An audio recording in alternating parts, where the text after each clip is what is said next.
Assalamualaikum warahmatullahi wabarakatuh at magandang gabi sa lahat ng aming mga manunood. Ang kwento ng aswang sa Pilipinas ay nagsimula sa mga Kastilang mananakop kung saan nito ang kanilang ginamit na panakot sa mga Pilipino upang maipatupad ang pangmalawakang curfew sa buong bansa. Sa gayon ay malilimitahan nila ang mga pagkilos ng mga Pilipinong militanteng grupo, lalo na sa pagsapit ng dilim. Ito ay muling ginamit sa kapanahunan ng presidenteng magsaysay. Sa tulong ng mga CIA sa pamumuno ni Edward Lansdale, na kilala bilang eksperto sa larangan na tinatawag na psychological warfare laban sa kilalang militanteng grupo na Hukbalahap. Pumapatay ang grupo na Edward Lansdale ng mga pobreng sibilyan at binibitin nila itong patiwarik. Linalagyan ng dalawang parabagang pangil na butas ang kanilang mga liig upang ipakita na ito ay parabagang inatake ng isang mabangis na aswang. Nagre-record sila ng mga nakakatakot na huni ng mga ibon at binobroadcast nila ito sa mga kabundukan gamit ang mga loudspeaker na umaabot hanggang sa kanayunan. Noong nakita ito at narinig ng mga Hukbalahap, sila ay nagkaroon ng takot para sa kanilang mga pamilya at napilitan silang bumaba ng bundok. At ang resulta nito ay ang paghina ng kanilang hukbo. At doon na nga natalo ang mga Hukbalahap sa pamamagitan lamang ng simple at epektibo na psychological warfare ng CIA. Ngunit ano nga ba ang pinagmulan ng kwentong bayan na aswang? Ano nga ba ang orihinal na kwentong bayang aswang?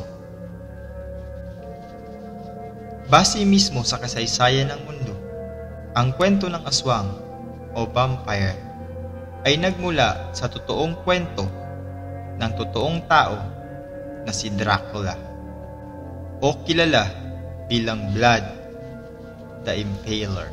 Si Vlad the Impaler o si Dracula at ang kanyang kapatid na si Radu ay mga prinsipe ng Romanya. Ang dating hari ng Romanya ay may dalawang anak na si Vlad at si Radu. Ngunit si Vlad at si Radu ay nagkaiba ng piniling landas. Si Vlad ay naging isang pinuno ng Romanya na may karahasan, at si Radu naman ay naging isang Muslim at sumali sa hukbo ng Ottoman Empire na mas kilala ngayon bilang Turkey. Ngunit si Vlad ay naging pinakamarahas na pinuno ng Romanya sa kasaysayan ng mundo. Ipinag-utos niya na ipako sa mga Muslim ang turban sa kanilang mga ulo upang hindi na ito matanggal sa kanila hanggang sa sila ay mamatay. Dahil sa kanyang matinding galit sa pagyakap sa Islam ng kanyang kapatid na si Radu, ipinapatay ni Dracula ang mga bata, matanda at mga babae gamit ang mga palaso at itinutusok nila ito mula sa ibaba hanggang sa lumabas sa kanilang mga bunganga. At kinakain ni Dracula ang mga atay ng mga sanggol dahil sa paniniwalang magpapahaba ito ng kanyang buhay. Mula noon ay nakilala siya bilang si Dracula o anak ni Satanas. At doon nagsimula ang labanan ng mga Muslim at ni Dracula, at nauwi ito sa pagkamatay ni Dracula laban kay Sultan Muhammad al-Fatih Rahimahullah sa tulong ng kanyang kapatid na si Radu. at ang kanyang ulo ay pinutol at ibinandera sa Istanbul ng 2 buwan. At sinabi ni Muhammad al-Fatih, rahimahullah, ganito ang mangyayari sa sino mang gumawa ng karahasan laban sa mga Muslim.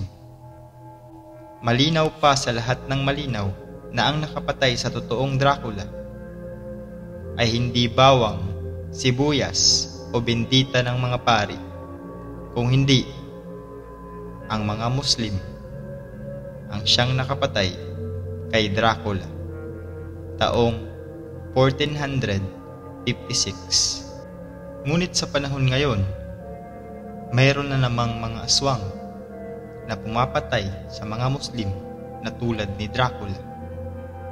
Kilala ninyo sila, walang iba kundi ang mga Zionists.